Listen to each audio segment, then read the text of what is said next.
Hola estudiantes, bienvenidos al canal. Hoy vamos a ver Voltaire y una de sus novelas, Cándido. Comencemos con algunos datos de Voltaire. Voltaire, 1694 a 1778. Seudónimo de François-Marie Arouet, poeta, dramaturgo y filósofo francés, nacido en París, símbolo de la Ilustración. Acusado de haber escrito un poema difamatorio contra el regente, sufre el primero de sus destierros y ha de abandonar París. De regreso a París y tras exculparse, se le atribuyen nuevos escritos difamatorios y es enviado a la Bastilla en 1717. Durante los 11 meses que permanece allí, toma el nombre de Voltaire, anagrama de Arouet-Lejeune. Va a viajar a Inglaterra. El período inglés es la reacomodación de Voltaire como defensor de la Ilustración. Luego de su destierro, el refugio a que se acoge Voltaire es el castillo de la Marquesa de Châtelet, en Cirey, a quien se une sentimentalmente durante los 16 años siguientes. Luego de su período en Cirey, donde muere Madame de Chatelieu, comienza a deambular por la corte de Versalles. No conforme con la vida en la corte, acepta la invitación de Federico II de Prusia. Aquí comienza su período de crisis, donde ve que de poco sirvió su enseñanza a Federico, ya que promueve la Guerra de los 7 años, en las colonias de América del Norte, Europa, África y Asia, donde se enfrentarán Inglaterra y Francia, entre otros países. Prusia se hace aliada de Inglaterra. Tiene una relación amor-odio con Francia a la que no va a volver, va a vivir en Suiza. En este período entra en mayor contacto con el proyecto de la Enciclopedia de Ginebra. En este tiempo se provoca el primer enfrentamiento con Rousseau. 1755 se produce otro hecho que va a cambiar su visión del mundo, es el terremoto de Lisboa. En 1756 publica un poema en relación a este hecho. Es la obra que determina su alejamiento del optimismo ilustrado. Plantea la idea de que lo que reina es el bien en tanto el mundo sigue funcionando, lo malo que sucede es fortuito. Voltaire está ligado a la concepción del libre albedrío. Ahí entra en conflicto con Alexander Pope, que se hace eco de cierto pensamiento providencialista. Este es el mejor de los mundos posible, frase que parodia Voltaire a través del personaje de Pangloss. 1756 Rousseau le responde al poema del terremoto, dice que el hombre no ha hecho más que amontonarse en ciudades como Lisboa, que la providencia no tiene la culpa, etc. Enfrentamiento que durará toda su vida. 1758, Cándido, es la obra por la cual Voltaire ingresa en el canon de la literatura universal. Uno de los grandes temas de la obra es la búsqueda de la felicidad personal. Estructura de Cándido. Hay muchos elementos modernos en el texto. El ritmo narrativo, la focalización del narrador, los distintos géneros discursivos, la flexibilidad de los arquetipos de los personajes, constante cambio de paisajes. Sobre la estructura externa, existe una relación entre la estructura externa y la interna. Consta de 30 capítulos. Cada capítulo no se cierra, queda abierto para el que sigue, lo que va dando el ritmo. La portadilla, donde se explica cómo fue encontrado este manuscrito, funciona como paratexto el cual pretende parodiar a quienes creen que mediante esto alguien crea que es verosímil. Ya desde el principio está jugando con la verosimilitud. Hace una parodia de textos existentes. Veamos ahora el título. Cándido o el optimista. Título epónimo, no es solo un relato en torno a un protagonista, sino también que gira en torno a un tema, a una tesis. Texto creado en plena crisis del optimismo de Voltaire. El optimismo, ya adelanta un tópico de la agenda ilustrada. El título apunta a una especie de identificación entre el personaje y el optimismo, que se cuestiona a lo largo de todo el texto, para ser progresivamente desplazado. Al igual que Cervantes, está dispuesto a burlarse de sus propias creencias, se pone en discusión el optimismo, se ataca a uno de los principales pilares de la Ilustración. En la novela confluyen distintas tipologías mixtas, contando con un estilo de texto utópico como la obra Utopía de Thomas More del siglo XVI. Relatos de viajes y aventuras, como Don Quijote de Cervantes, Los viajes de Gulliver del siglo XVIII y Robinson Crusoe de Daniel Defoe. Además del cuento filosófico o de tesis, al cual, Voltaire le da un sentido satírico. Sobre los personajes de la novela. Los personajes que parecen arquetipos, se salen de su esquema. En esta novela también se mezcla en su discurso noticias de época que sirven de base a su debate filosófico. Algunos ejemplos en varios capítulos. Capítulo 2, referencia a la Guerra de los 7 años a través de la exageración de los ejércitos. Capítulo 4, aparece la expansión de la sífilis planteada por Pangloss. Capítulos 5 y 6, auto de fe, que se lleva a cabo por dos motivos. Este auto existió en Lisboa después del terremoto, consiste en quemar a alguien vivo para aplacar a la naturaleza. Capítulo 14, Situación de los guaraníes: los jesuitas los entrenaron con arcos para enfrentarse a los portugueses, que contaban con espadas y mosquetes. Capítulos 17 y 18. El Dorado, marcan un antes y un después en los personajes, es de corte filosófico. Se muestra la concepción de lo material en los personajes de Cándido y Cacambo. Voltaire opta por no diferenciar los distintos registros lingüísticos que las distintas tipologías pueden llevar. La expulsión de Cándido del castillo es el detonante de su búsqueda. Capítulo 30. Se reúnen todos los personajes en una especie de restitución de lo perdido. Hay una transformación ideológica de los protagonistas, y se muestran distintas perspectivas con respecto al concepto de felicidad. Ahora pasemos a la problemática del punto de vista narrativo. La narración problematiza la trama, ya que mismos acontecimientos se muestran desde distintas perspectivas que se contradicen. El tipo de narrador va a alternar entre omnisciente y equisciente, en tercera persona, pero habla en primera, se convierte en equisciente e incluso infrasciente, a lo que se agregan los narradores personajes.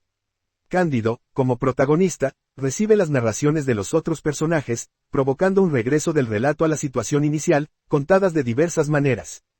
Todos los personajes coinciden en ser víctimas de una serie de desgracias, que se convierten en comedias. Los personajes no tienen matices psicológicos, solo van de un arquetipo a otro.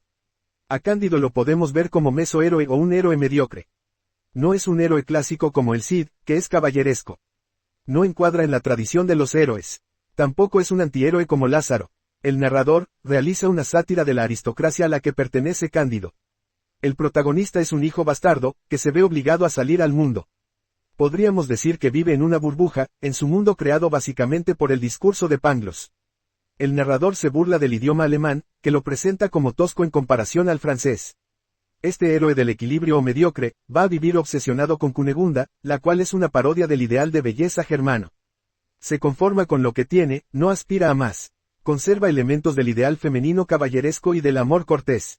Es inocente y lento para aprender, lo que le da sentido a su nombre, Cándido. Voltaire va a desarrollar una burla del ideal platónico y el ideal caballeresco. Cunegunda, el interés amoroso de Cándido, se ve degradada a lo largo del texto como ideal de belleza. Veamos algunas frases que lo marcan como mesohéroe.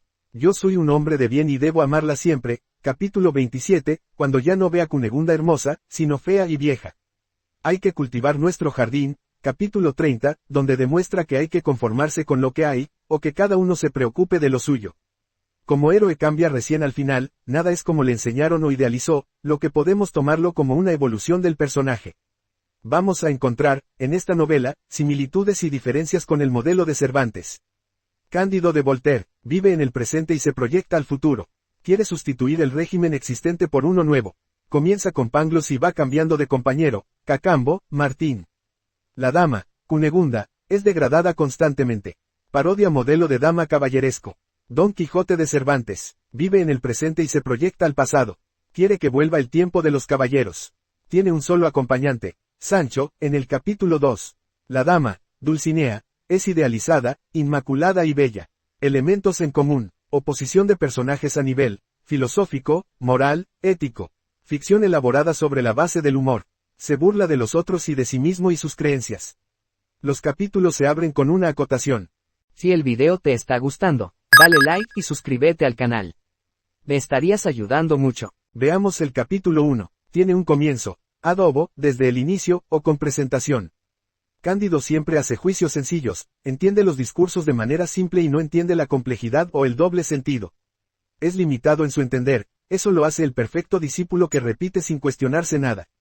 Siempre contrasta lo que dice Pangloss con las situaciones que vive. La descripción de Cándido es una prosografía, una etopeya mezclada con grafopeya, descripción de la apariencia o rasgos externos de una persona o de un animal y tiende a mostrar más las características psicológicas que las morales o rasgos físicos. Temperamento amable, inocente y lento para aprender, dócil, lo que lo define como Cándido, que es sencillo, ingenuo, sin malicia, astucia, picardía o doblez. Estas características no son una virtud, sino el perfil de una concepción de un estamento que necesita crear gente con estas características, para poder seguir sosteniendo su poder. Sobre la estructura, la primera parte es una introducción, una presentación de los personajes. La segunda parte, comienza la narración de los hechos, y la expulsión al mundo desconocido para el personaje. La narración parte de una concepción del modelo heroico para restituir una carencia que va a tener como centro de representación a Cunegunda, que es un factor que funciona como una obsesión y que parodia la idealización de lo femenino. El protagonista va a querer restituir, no solo su paraíso perdido sino también un discurso que aprendió y con el que compara cada situación, el discurso de Pangloss. Un discurso de sostén de la clase social de donde provienen los personajes. El autor expone como una burla a aquellos autores que se ocultan tras otro nombre. A través de esto, el autor marca su postura a través de una parodia, que es la deformación de un discurso aprobado. Voltaire juega permanentemente con el concepto de verosimilitud. Pretende llegar a un lector que si comprende un doble discurso, que se convierte en cómplice. El capítulo se abre con un didascalias, en teatro, indicaciones del autor, al estilo de Cervantes en Don Quijote. Seguramente por esta razón lo llamaban Cándido, es un narrador en tercera persona, externo y equisciente. Solo puede contar aquello de lo que fue testigo. En este caso, recordemos que el narrador va variando a lo largo de la historia. Los criados de la casa sospechaban. Plantea los dos planos sociales, los criados que buscan explicaciones concretas y avergonzantes para sus amos, mientras en apariencia, este tema no se toca. Bondadoso y honrado gentil hombre, gentil, no es noble, pertenece al pueblo. Por eso Cándido es un hijo bastardo, ya que su padre no es noble y su madre sí. Vivía en Westfalia. Como hecho histórico, en ese lugar se firma en 1648 la paz luego de la Guerra de los 30 años. Guerra provocada entre católicos y protestantes. Westfalia se ubica en Alemania, entre los estados de Baja Sajonia y Renania del Norte. Tratado que duró poco gracias a Federico II que en 1756 va a promover la Guerra de los 7 años. Pero la referencia del castillo no saca de la posible verdad de los hechos, con un nombre impronunciable y tosco. Aquí empieza toda la parodia de la tosquedad y rusticidad de lo alemán. Cándido, no entiende las cosas con doble sentido, por eso es inocente y no reflexivo, ya que Pangloss es considerado como la verdad absoluta. Se hace una parodia a través de los números. La ascendencia de Cándido se remonta a unos 284 años que es igual a 71 cuarteles, cada cuartel son 4 años. Los cuarteles en el árbol genealógico, son las ramas donde se ubica cada persona. En Francia se exigía 4 cuarteles, que demostraran venir de una familia noble, en Alemania, 6. 71 cuarteles muestran la exageración que marca lo que el narrador afirma de lo que hace de la nobleza esta familia. Es una sátira de un determinado sector social, muestra una debilidad de un comportamiento social afectando el plano ético. Lo que se muestra es una estructura de la cual está sostenido un régimen feudal en una época no feudal, en la que también se agrega al rey de Francia. Los personajes, muestra una estructura social patriarcal. Las presentaciones son estáticas y jerárquicas. Cándido, protagonista, varón, baronesa y Cunegunda, muestran esa estructura patriarcal. Pangloss, el sabio y consejero. El varón, tiene más referencias intertextuales a la presentación de Don Quijote en el capítulo I. El conector es una parodia.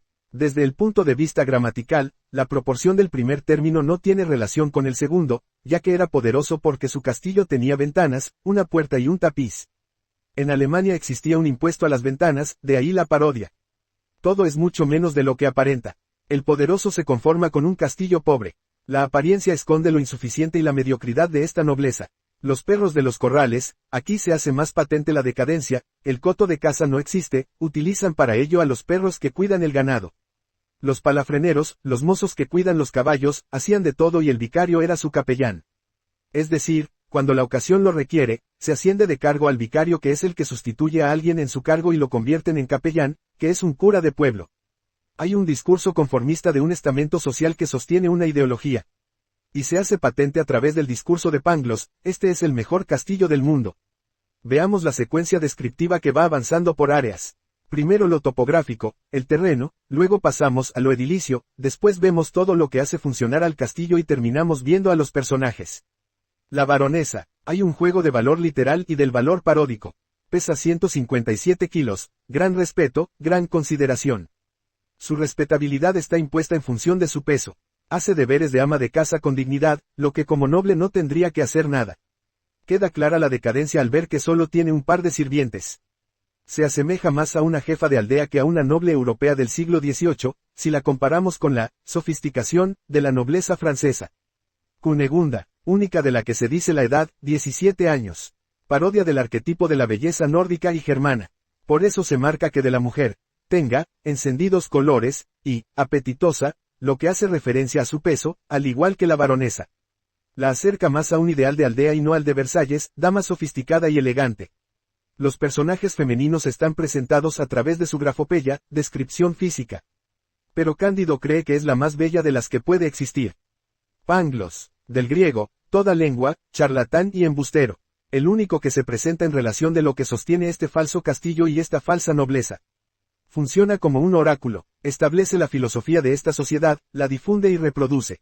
Era el oráculo de la casa, aquí se cierra la relación maestro-discípulo con Cándido, un discípulo acrítico, adoctrinado y considera a su maestro como algo sagrado.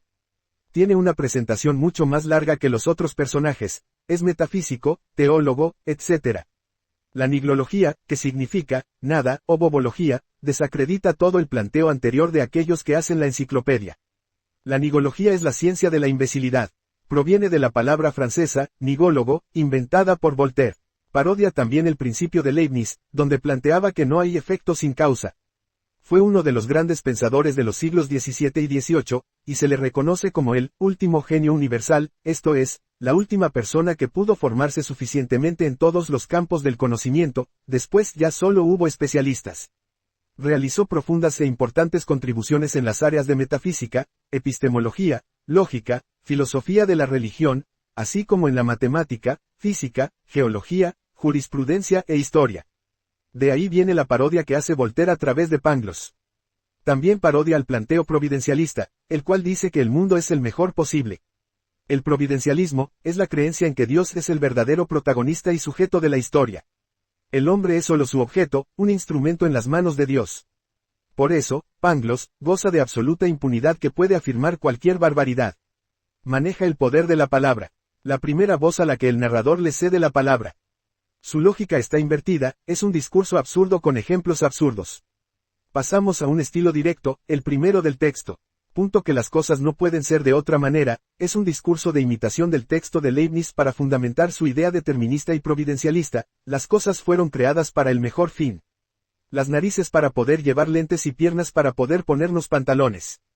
Causa y efecto, dados vuelta. Ejemplifica desde la vida cotidiana del castillo. Aparece ese rasgo hiperbólico, exagerado, del personaje, todo va del mejor modo posible. El detonante del humor, ejemplos de Pangloss y que Cándido repite sin cuestionarlos. Queda en evidencia la debilidad lógica de Cándido. Cándido, la recepción de este discurso se ve en los grados de felicidad que considera él. Primero que nada, la dicha de haber nacido varón, es falsa, él no nació varón de ahí. Es bastardo. Segundo, ser la señorita Cunegunda. Aquí se ve su enajenación, aspira a ser lo otro, idolatra lo otro y no tiene conciencia de existencia propia. Tercero, verla todos los días, demostrando la obsesión por Cunegunda. Y por último, oír al doctor Pangloss, grados de felicidad, muestra las jerarquías de todo el orden de esa clase. El varón, el poder. Cunegunda, el ideal de belleza. Pangloss, el discurso sabio. Eso constituye el mejor lugar posible de la tierra. La presentación muestra la referencia a Cándido con la proyección del mito del Edén. Cándido estaba en su paraíso, o por lo menos lo era ante sus ojos. En ese Edén, Cándido toca el fruto prohibido, Cunegunda. Cunegunda espía a Pangloss, teniendo relaciones con una sirvienta, lo que despierta su curiosidad sexual. Por eso siente vergüenza al encontrarse con Cándido, ya que revela sus pensamientos. Ella deja caer su pañuelo como ritual de seducción. Asistimos al encuentro clandestino entre ellos dos. Se puede ver un reflejo del amor cortés de los romances medievales, donde se desarrollaba un triángulo amoroso, en este caso, el varón, su hija y Cándido. En la Biblia, el conocimiento es adquirido dentro del Edén, al comer del fruto del árbol del conocimiento del bien y del mal. En esta novela, el conocimiento es conseguido afuera. La expulsión de Cándido le posibilita conocer el verdadero mundo. Se le empiezan a derrumbar paradigmas que creía indiscutibles. Continuando con la parodia, en la Biblia, Dios los expulsa y deja a dos serafines en la puerta. En Cándido, este es sacado a patadas por el varón y Cunegunda abofeteada por la baronesa. La narración propiamente dicha comienza desde cierto día, Cunegunda, lo que muestra que es más despierta y curiosa que Cándido. Cunegunda se sonroja y Cándido titubea al saludarla, mostrando ser tímido. Pangloss aprovecha su poder para hacer lo que quiere. Se menciona el bosquecillo, no llega a ser un parque, lo que sigue mostrando su decadencia. En el final, y todo fue consternación en el más bello castillo. Frase que parodia los finales de los cuentos de hadas. Es un oxímoron, unión de términos contrapuestos. Por un lado tenemos un término que remite a caos, violencia, problemas y por el otro, un término que remite a felicidad. Con este final comienzan las aventuras de Cándido por el mundo real. Espero que el video te haya gustado. Nos vemos en el próximo análisis. No olvides suscribirte.